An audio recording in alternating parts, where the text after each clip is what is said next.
5 फरवरी 2023 रविवार माघी पूर्णिमा। गौ माता को चुपचाप खिला दे एक चीज, 7 पीढ़ियों तक बरसेगा रुपया पैसा, बैंक बैलेंस बढ़ता ही जाएगा, सारे दुख दर्द दूर हो जाएंगे। मित्रों, सादर जय श्री कृष्ण। हमारे YouTube चैनल में आप सभी का बहुत बहुत स्वागत है। मैं हूं आपके साथ आचार्य धर्मेंद्र शास्त्री। सबसे पहले आपको और आपके पूरे परिवार को माघी पूर्णिमा की बहुत बहुत शुभकामनाएं एवं बधाइयां। भगवान श्री लक्ष्मी नारायण का भरपूर आशीर्वाद आप सभी के जीवन पर सदैव बना रहे। आप सभी सुखी रहें, स्वस्थ रहें, व्यस्त रहें, मस्त रहें, निरंतर उन्नति तथा प्रगति को प्राप्त करते रहें। वैसे तो पूरे वर्ष में 12 पूर्णिमा आती है, लेकिन माघ माह की जो पूर्णिमा होती है वो बड़ी पूर्णिमा मानी जाती है। जिस प्रकार कार्तिक पूर्णिमा मानी जाती है, उसी प्रकार माघी पूर्णिमा का भी अपना एक अलग ही महत्व है, क्योंकि माघ का महीना साक्षात नारायण का स्वरूप माना जाता है। और इस दिन जो भी शुभ कार्य किए जाएंगे, मांगलिक कार्य किए जाएंगे, वो पुण्य फल को प्रदान करने वाले रहेंगे। इस बार माघी पूर्णिमा रविवार के दिन है और इस दिन पुष्य नक्षत्र का महासंयोग निर्मित हो रहा है, जो कि एक दिन पहले 9:15 से पुष्य नक्षत्र आरंभ हो जाएगा, जो कि अगले दिन यानी 5 फरवरी 2023 को 12:11 तक पुष्य नक्षत्र रहेगा। पूर्णिमा तिथि का आरंभ 4 फरवरी 2023 शनिवार की रात को 9:29 से हो जाएगा, जो कि अगले दिन यानी 5 फरवरी की रात को 11:58 पर पूर्णिमा तिथि समाप्त हो जाएगी। अतः सूर्योदय व्यापिनी, चंद्रोदय व्यापिनी एवं सायंकाल तथा रात्रि व्यापिनी जो पूर्णिमा रहेगी वो 5 फरवरी 2023 रविवार के दिन रहेगी। इसी दिन व्रत की पूर्णिमा रहेगी। सत्यनारायण कथा की पूर्णिमा भी इसी दिन रहेगी और माघी पूर्णिमा भी इसी दिन रहेगी। जो भक्तजन, माताएं, बहनें पूर्णिमा का व्रत करते हैं या पूर्णिमा के संबंध में कोई भी दान पुण्य या उपाय करना चाहते हैं, उनको इसी दिन पूर्णिमा का पर्व मनाना चाहिए। साथ ही माघ स्नान इसी दिन समाप्त होगा। अतः ये पूर्णिमा अपने आप में सर्वोत्तम पूर्णिमा है, क्योंकि इस दिन रविवार का दिन है, पुष्य नक्षत्र है, तो रवि पुष्य महासंयोग इस पूर्णिमा को निर्मित हो रहा है। रवि पुष्य महासंयोग को सर्वार्थ सिद्धि योग के नाम से जाना जाता है। यह योग बड़ा ही दुर्लभ संयोग माना गया है, क्योंकि ज्योतिष शास्त्र में रविवार का दिन भगवान सूर्य देव का दिन होता है। नवग्रहों के राजा सूर्य देव का वार रविवार तथा 27 नक्षत्रों का जो राजा है, जो कि पुष्य नक्षत्र है, वह रविवार के दिन होने से रवि पुष्य महासंयोग निर्मित हो रहा है। अतः इस दिन जो भी शुभ कार्य किए जाएं, मंगल कार्य किए जाएं या नया काम, भूमि, भवन, वाहन की खरीदी की जाए, नए वस्त्र आभूषण की खरीदारी की जाए या कोई भी शुभ या मंगल कार्य यदि संपादित किए जाएं, तो बहुत उत्तम रहेगा।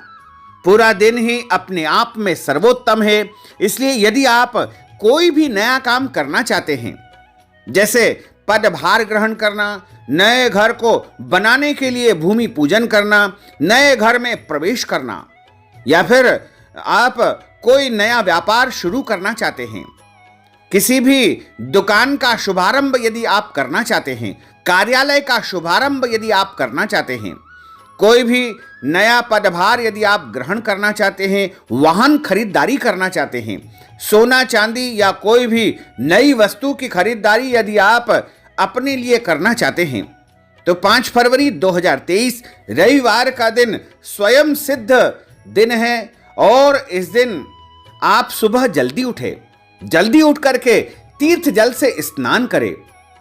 यदि आप गंगा, यमुना, सरस्वती, गोदावरी, नर्मदा जी कोई भी पवित्र नदी में जाकर के, तीर्थ में जाकर के स्नान करेंगे तो अति पुण्य की आपको प्राप्ति होगी। यदि आप नहीं जा सकते हैं तो अपने घर में नहाने की बाल्टी में, नहाने के पानी में तीर्थ जल डाल करके उससे स्नान करें।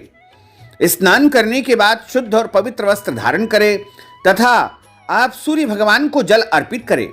अपने पितरों को तर्पण के रूप में भी जलांजलि समर्पित करें।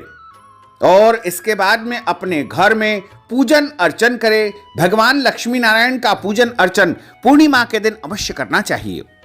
यदि आप चाहें तो सत्यनारायण का भगवान का पूजन अर्चन करें, सत्यनारायण भगवान की कथा का श्रवण करें।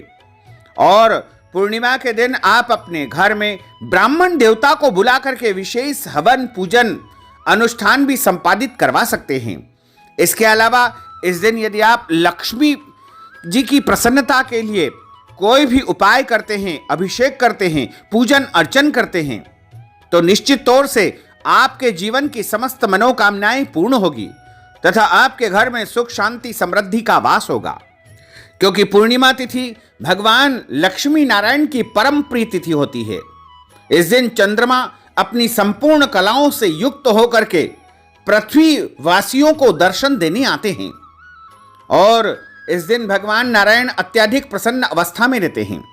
तो यदि आप उनकी प्रसन्नता के लिए कोई उपाय करते हैं, पूजन पाठ करते हैं, व्रत करते हैं, जप करते हैं, तप करते हैं, मंत्र जाप सिद्धि साधना करते हैं, तो निश्चित तौर से सभी कार्यों में आपको अच्छी सफलता प्राप्त होगी और इस दिन किया गया पुण्य या दान आपको अनंत गुना फल प्रदान करेगा। इसके साथ ही यदि आप अपने जीवन के सभी कष्ट और संकट समाप्त करना चाहते हैं, अपना बैंक बैलेंस बढ़ाना चाहते हैं, अपने घर की जो भी परेशानियां हैं उनको समाप्त करना चाहते हैं, तो आपको इस दिन समस्त कार्यों से निवृत्त होकर के सूर्योदय से लेकर के सूर्यास्त के पहले पहले एक ताजी रोटी का निर्माण करने के बाद उसके साथ एक गुड़ की जो है डली यानी गुड़ की जो है कुछ मात्रा में गुड़ आपको रख लेना चाहिए।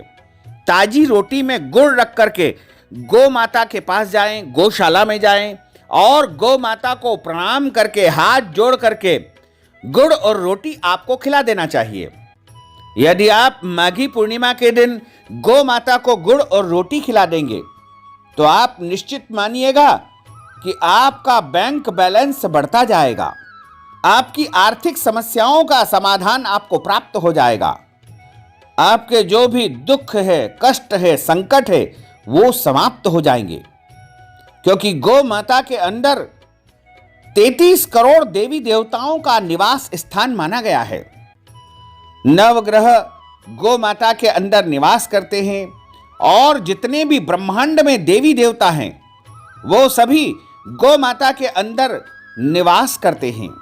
इसलिए यदि माघी पूर्णिमा के दिन गौ माता को यदि आप ताजी रोटी और गुड़ खिला देंगे तो आप विश्वास मानिएगा कि आपके घर परिवार में सुख शांति समृद्धि का आगमन होगा। आप निरंतर उन्नति और प्रगति को प्राप्त करते जाएंगे। आपके जो भी कष्ट होंगे, संकट होंगे वो सब समाप्त हो जाएंगे। क्योंकि गौ माता की जिसके ऊपर कृपा हो जाती है उसका जीवन सफल हो जाता है। उसके जीवन में कोई भी इच्छाएं, मनोकामनाएं होती है वो सब पूर्ण हो जाती है। तो माघी पूर्णिमा के अवसर पर आप दान पुण्य करें, गौ माता की सेवा करें और गौशाला में आपको इस दिन दान पुण्य भी करना चाहिए।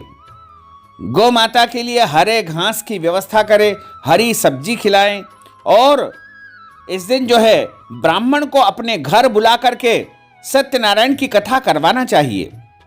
यदि आप कथा अपने घर बुलाकर नहीं करवा सकते हैं तो आप किसी भी माध्यम से सत्यनारायण भगवान की कथा का श्रवण अवश्य करें और इस दिन आपको ब्राह्मणों को भोजन करवाना चाहिए। यदि संभव हो तो अपने घर पूर्णिमा के दिन ब्राह्मण को बुला करके भोजन करवाएं और यदि भोजन नहीं करवा सकते हैं तो भोजन के निमित्त सूखा सामान जैसे आटा, दाल, चावल, घी, सब्जी इत्यादि सामग्री उनको दान करें। और यदि सामग्री भी आप दान नहीं कर सकते हैं तो माघी पूर्णिमा के निमित्त ब्राह्मण भोजन के लिए ब्राह्मण को नगद राशि रुपये पैसे दान करके माघी पूर्णिमा का पुण्य आप प्राप्त कर सकते हैं। माघी पूर्णिमा के दिन जो भी दान आप करेंगे वह आपके जीवन के लिए महान पुण्य को देने वाला सिद्ध होगा। तो माघी पूर्णिमा के अवसर पर ब्राह्मण को दक्षिणा दान के अलावा वस्त्र दान करना चाहिए, कंबल का दान करना चाहिए, छाते का दान करना चाहिए, बर्तन का दान करना चाहिए और जो भी आपकी इच्छा हो, सामर्थ्य हो, शक्ति हो, उसके अनुसार ब्राह्मण को माघी पूर्णिमा के अनुसार दान पुण्य अवश्य करना चाहिए, क्योंकि जो भी आप दान देंगे इस दिन वह अनंत गुना फल आपको प्रदान करेगा। यदि संभव हो तो ब्राह्मण को इस दिन गौ दान भी करना चाहिए, अन्न दान भी करना चाहिए। तो माघी पूर्णिमा के निमित्त यदि आप कोई भी अनुष्ठान हमारे माध्यम से संपन्न करवाना चाहते हैं, पूजन पाठ हवन करवाना चाहते हैं या ब्राह्मण भोजन करवाना चाहते हैं या कोई भी सिद्धि साधना या उपाय हमारे माध्यम से माघी पूर्णिमा के अवसर पर आप संपन्न करवाना चाहते हैं, तो इस हेतु आप अपना नाम और गोत्र हमारे व्हाट्सएप के माध्यम से प्रेषित कर दीजिएगा और नगद राशि हमारे गूगल पे, फोन पे, पेटीएम के माध्यम से प्रदान करके माघी पूर्णिमा का संपूर्ण पुण्य लाभ आप प्राप्त कर सकते हैं। साथ ही आपसे अनुरोध है कि हमारे इस ज्ञानवर्धक वीडियो को अधिक से अधिक लोगों को शेयर करिएगा, लाइक करिएगा, कमेंट करिएगा और यदि अभी तक आपने सब्सक्राइब नहीं किया तो अभी और इसी समय सब्सक्राइब अवश्य कर लीजिए। आपको और आपके पूरे परिवार को सादर जय श्री कृष्ण, सादर धन्यवाद।